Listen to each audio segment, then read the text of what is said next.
So let's move on, though. Folarin Balogun makes the one-time switch to the U.S. national team. He has pledged his allegiance to the U.S. men's national team, with multiple reports confirming that Balogun has had a one-time change of association approved by FIFA to secure the switch from England to the United States. Balogun will be eligible to represent the U.S. men's national team at the upcoming Concacaf Nations League finals after having his one-time switch approved.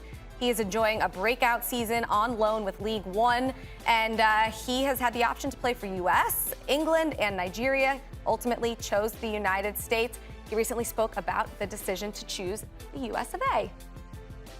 Yeah, so my decision to represent the United States, we came together with my family, and we decided it would be the right thing for me, the country I was born in. So I mean, in the end, it became a no-brainer, but for sure, it's just something that I wanted to do, and it feels like I'm at home here.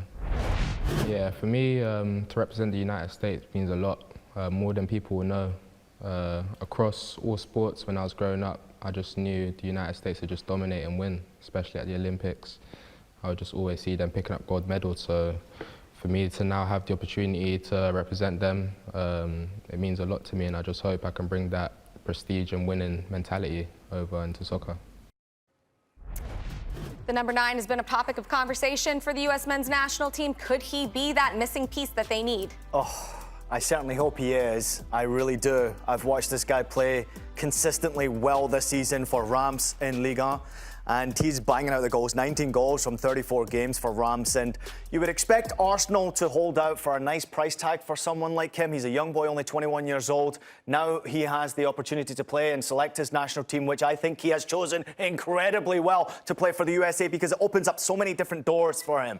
And if you're playing week in and week out, and you're scoring goals week in and week out in a top 5 league like he has done in France, he deserves to get himself a real big move to a nice club. But choosing to play for the United States of America is a massive moment in his life, in his family's life, and it's going to give confidence for him going forward. The next move is going to be key, though. Where does he go from here? Reims obviously has been a great place. He's playing for an excellent manager, which is unusual, but it's been great to see him have success in that league. But now it's time for him to take that next step in his development. Don't think he's going to get into Arsenal's team. So you would expect Arsenal to hold out for a $30, $40, $50 million price tag. When they get that, he's gone, but he's got to play. If he plays well, the USA have got a great chance of having a lot of success, and that makes me happy. Those reps are so important. The Morning Footy crew also weighed in on the news earlier today. It's been a very long time. I think it has a lot to do. I agree with you, Charlie, but I think it has a lot to do with the fact that he sees an opening on the United States roster. Like, oh, I can literally step in and be that guy right away. He is going to get minutes, and he's going to have a massive, massive opportunity. I agree with you when you talk about what is being built on the U.S. men's national team and their ambitions that they have in 2026, but I think this has a lot more to do with, hey, this is an opportunity for me to be the guy. Well, you're also going to play with Nigeria, too, and a partnership with Victor Osimhen would have been also that's not pretty too shabby. incredible. He might not get on that pitch, though. Osimhen over Osimhen, though? I don't know. Would they have him as a partnership, though? You could either play him in a front 3 or in a 2. Well, guess we'll never find out. No, Welcome to America. So, I know in terms of what it can do for this U.S. group, because now you have a 9 who is just as dangerous running in the channels and playing in behind as someone who can check and beat people on the dribble. We don't have that. Now we do. I mean, hype train is real. Exciting. Oh my God! I'm the conductor. But like we said earlier, I don't want to. We got on a massive peppy hype train when we thought he was a guy. We did. Sibachu, Pifok. We got on there's a big difference massive. when you're scoring 17 goals All right. plus. I don't want to get too hyped myself. I'm excited that he's there.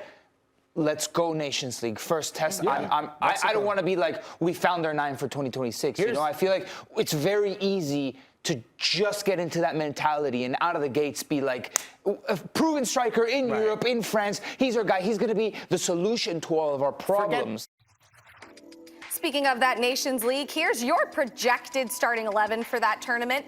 What do you like about what you see on the pitch there? First and foremost, Nico, he is going to be the solution to all of our problems. We have a goal scorer now. I would play him in every single position if I could separate him to 11 different players here. I mean, this and my good friend Soccer by Ives, we came up with this projected 11 for the Nations League. And of course, we expect it to be complicated with Wea on the right-hand side. We could put potentially Gio Reyna. We were discussing whether it would be the right idea to play him there, whether Wea could drop back and Dest drops out. Dest needs to play. But there's no doubt that Christian Pulisic needs time. Weston McKennie, he needs to continue to play alongside Yunus Musa so we can build up that relationship. I expect Tyler to take some time to recover and get ready for next season. Which division's that going to be in, by the way? And then Della Torre would probably slot in. But this is a top 11. You look at this 11 right here. That gets me excited. That gets me tuned in to watch every single game. And one reason why, it's not necessarily just because Christian Pulisic is, in my opinion, the best player that we've had for such a long time. Balogun might be that guy now. He might be the answer to all of our problems.